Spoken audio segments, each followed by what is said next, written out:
Fala galera, beleza? Vocês estão bom? Galera, vamos falar hoje sobre o Corinthians, política corintiana, preparativos aí para o jogo da Copa do Brasil contra o Atlético Paranaense lá na Arena da Baixada, num gramado de borracha, mais um gramado de borracha aqui no Brasil. Galera, esse gramado sintético aí que é inimigo dos jogadores, inimigo também da bola, inimigo de tudo. A verdade é essa, porque o gramado sintético já foi provado que as lesões em jogadores são mais graves do que no gramado normal, mas enfim, ainda insistem nessa tecnologia aí de gramado sintético. Mas tudo bem, fazer o que, né? Já que a CBF aprova, que outras ligas também aprovam, a gente não pode fazer muita coisa, a não ser reclamar e também fazer algumas críticas pontuais. Mas, falando um pouco sobre a situação do Corinthians, essa semana teve a eleição para eleger o novo presidente aí do Corinthians para o término desse mandato aí do ex-presidente Augusto Melo. Só para recapitular um pouco, lembrando que tiveram vídeos anteriores que eu acabei defendendo Augusto Melo, outros vídeos eu acabava também criticando Augusto Melo, mas verdade seja dita, quando as coisas começaram a ser mostradas, realmente a gestão do Augusto Melo foi supostamente tão ruim quanto a dos anteriores, porque pelo menos com os anteriores eu não lembro do Corinthians ter sofrido transfer ban. Se sofrer foi por pouco tempo. Já agora na do Augusto Melo, esse transfer ban está realmente atrapalhando bastante aí os planos do Corinthians, atrapalhando muito, muito. Que até esse final de semana me deu vontade de rir, porque como é que o Corinthians anuncia jogador? Anuncia não oficialmente, óbvio, mas ali já informando que já tem conversas avançadas com alguns jogadores e tudo, mas com o processo de transfer ban que sabe-se lá quando vai sair. Existe a expectativa de que entre algum dinheiro agora no Corinthians, talvez da liga, talvez de alguma outra situação, mas enquanto esse dinheiro não entrar e o Corinthians não resolver essa situação aí do transfer ban perante o Santos Laguna, vai ficar um pouco difícil. Além do Santos Laguna, ainda tem a questão do Talheres, que o presidente do Talheres já veio a público reclamar também da dívida com o Rodrigo Garro. Então o Corinthians também ainda tem essa dívida com o Talheres e precisa pagar pelo menos as parcelas para que evite um novo processo de transfer ban, já que o presidente do Talheres informou que pode recorrer à FIFA. Então o Corinthians tem que se ligar também nessa situação, não só com o Santos Laguna, porque precisa resolver o mais rápido possível, mas também a questão do Talheres. E ainda tem a dívida com o Memphis Depay. Olha a situação do Corinthians. Ainda tem a dívida com o Memphis Depay, e aí eles estão tentando negociar um parcelamento com o staff. Porém, acho que o Corinthians tem que se virar nos 30 e pagar essa dívida à vista, até porque essa dívida só vai se acumular cada vez mais até o término do contrato do Memphis. Existe também a possibilidade do Memphis sair, já que ele recebeu sondagens de alguns times, principalmente times da Europa, mas é só sondagem. Ele deu declarações de que permaneceria no time. Não sei se essas declarações vão se concretizar até o término do contrato, mas de fato a multa rescisória do Memphis é baixa. O Corinthians só tem direito a 50% dessa multa, o Memphis tem direito aos outros 50%, e é possível realmente que algum time da Europa queira pagar a multa, e se o Memphis tiver interesse em voltar ao velho continente, nada pode impedir. Isso é fato. Até porque também o Corinthians não está pagando as coisas em dia, então fica muito difícil ali ter um pouco de credibilidade para tentar segurar alguns jogadores. Esperamos que as coisas se acertem, pelo menos. Falando um pouco sobre a política do Corinthians, como eu falei logo no início do vídeo, essa semana teve a eleição para o término do mandato do Augusto Melo, que terminaria em dezembro de 26. E aí quem acabou ganhando foi o atual presidente que substituiu o Augusto no afastamento, o Osmar Stabile. Bem, minha opinião particular sobre o Osmar é a seguinte: da forma que ele pegou o Corinthians e como ele está conseguindo gerir, não está indo tão mal, está indo razoavelmente bem. Acho que ainda tem algumas inércias ali, tem algumas situações que você vê que, enfim, são coisas um pouco estranhas. É como se eu tivesse visto um problema, mas ao mesmo tempo eu botasse um tampão na frente para dar uma de doido. A realidade é essa, para dar uma de doido. Porém, pelo menos a gente vê que tá ali tentando fazer alguma coisa um pouco positiva para o time. Uma das coisas que o Osmar Stabile está propondo é a troca do name rights do Corinthians. Não sei se a empresa atual, que é a Neoquímica, controlada pela Ipera-Pharma, terá prioridade na renovação, caso eles apresentem uma proposta melhor. Não sei como é que foi feito o contrato, mas de fato na época que foi feito o contrato, lá em meados de 2020, o contrato era muito bom, era 300 milhões, porém para 20 anos. Então é aquele contrato muito bom, que ao mesmo tempo não é tão vantajoso, mas o Osmar sabiamente conseguiu aí ver 3 interessados, e ele informa que tem um 4º possível também interessado em pegar esse name rights do Corinthians, talvez com valor um pouco melhor, acho que com valor um pouco melhor, em um prazo de pagamento talvez menor, e que consiga também pagar a multa rescisória ali da Neoquímica para Ipera-Pharma, né, no caso. O que eu acho sobre essa questão do name rights do Corinthians?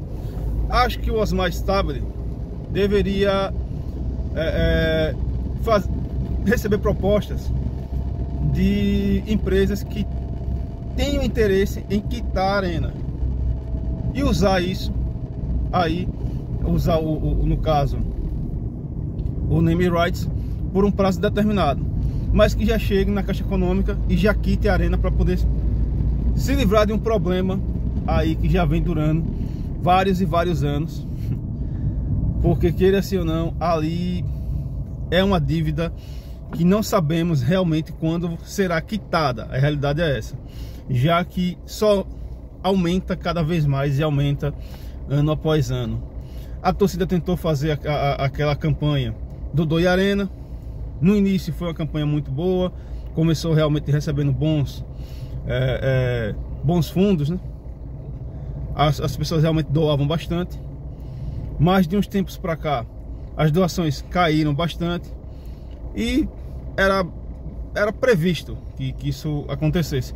A torcida achou que pelo início da campanha, se as doações mantivessem naquele nível, talvez a arena fosse quitada agora em maio ou em abril ou maio, mas é um pouco complicado as pessoas fazerem grandes doações por vários meses consecutivos. Então é bem difícil que isso acontecesse. Mas a ideia da torcida, foi uma ideia muito boa, muito plausível e muito coerente, já que a torcida do Corinthians é uma das torcidas mais realmente fiéis aqui do Brasil. Tanto é que é conhecida como a fiel torcida. Então esperamos que essa gestão do Osmar consiga ajustar as contas do Corinthians, ajustar a situação do Corinthians, melhorar a saúde financeira e também melhorar a questão de reforços, de modernizar um pouco mais o centro de treinamento, ver contratações pontuais, mas também ajudar na revelação de jogadores, porque isso é muito importante, já que é uma grande fonte de renda a venda de jogadores. A exemplo do próprio Flamengo e do próprio Palmeiras, que conseguiram fazer muita grana, muito capital, vendendo jogadores que acabou revelando. Então o Corinthians precisa também focar um pouco nessa questão. Agora, por necessidade, acabou colocando os garotos da base para jogar, por necessidade. Mas quando os reforços chegarem, não sabemos se esses garotos da base terão continuidade. Por exemplo, Guinegão em 2 jogos fez 2 gols. Só que como ainda tem aquele status de promessa, fica aquele grande ponto de interrogação de, em jogos decisivos, será que ele vai conseguir aguentar a pressão?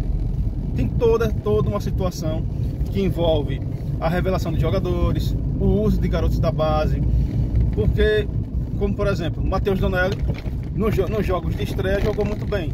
Depois acabou tendo uma queda de rendimento e começou a ser criticado. E aí vem aquela boa e velha questão: será que a torcida está preparada para poder realmente ali abraçar e amenizando um pouco a situação? Impossíveis falhas, impossíveis erros individuais? Não sabemos ainda ao certo, mas esperamos que essas coisas também se ajustem e que o Corinthians realmente ali consiga revelar mais jogadores para poder ganhar um pouco mais de grana e conseguir ali manter a saúde financeira saudável. Porém, hoje é Copa do Brasil. O Corinthians pega o Atlético Paranaense na Arena da Baixada. O jogo marcará também aí um marco para o Dorival Júnior, porque se o Dorival Júnior vencer a Copa do Brasil, ele vai vencer praticamente por 3 times aí diferentes em praticamente 3 anos consecutivos. Venceu pelo Flamengo, venceu pelo São Paulo e agora pode vencer também pelo Corinthians, já que no ano passado o Dorival Júnior tinha recebido proposta para a seleção brasileira, e, enfim, todo mundo sabe a história, mas beleza. Queremos realmente esse título, a realidade é essa, já que batemos na trave 2 vezes. Então esse título da Copa do Brasil seria muito importante, já que além do título e da garantia também de algumas coisas de grana, principalmente, o Corinthians estaria garantido na Libertadores, não estaria no trauma da pré-Libertadores, já que o Corinthians e pré-Libertadores não são a combinação perfeita. A realidade é essa. O Atlético Paranaense deu a entender que vai entrar com o time reserva. O Odair Helma deu a entender que vai entrar com o time reserva, porque a prioridade do Atlético Paranaense é a Série B, já que a Série B desse ano está bem ali, bem amarrada entre as primeiras colocações, então ele tem que focar um pouco ali para tentar subir para a Série A. E o Corinthians tem alguns desfalques importantes. O Rodrigo Garro sentindo ali um pouco o joelho, já que no início do ano ele fez a cirurgia, fez o tratamento no joelho, tudo. Provavelmente também vai ter o retorno de Memphis, já que Memphis viajou também com a equipe. Porém, não sei se será o titular. Eu não colocaria. Por quê? Gramado, todo aquele problema, gramado sintético, tá voltando de lesão. Se for para colocar, eu colocaria com mais ou menos com 20 do segundo tempo. Se possível, até com um jogo mais controlado, o Corinthians já ganhando fazendo goleada de 1 a 0. Então, acho que seria mais vantajoso o Corinthians tentar entrar com um time que entrou contra o Vasco, e no segundo tempo e fazendo as alterações ali pontuais. Yuri Alberto provavelmente só volta em novembro, já que ainda se recupera de cirurgia. Mas até o momento, Guinegão tá ali dando conta do recado. Esperamos que continue dando conta do recado, consiga fazer mais gols, mais e mais gols, e Kaique consiga jogar muito bem. Até porque o Corinthians precisa realmente aí que esses jogadores joguem bem para poder conseguir os resultados que precisa. A realidade do Corinthians é essa. E esperamos também que o Dorival consiga ali, de forma estratégica, fazer um bom resultado hoje e também fazer um bom resultado no final de semana pelo Campeonato Brasileiro, já que o Corinthians também precisa pontuar para ficar cada vez mais distante ali da zona do terror.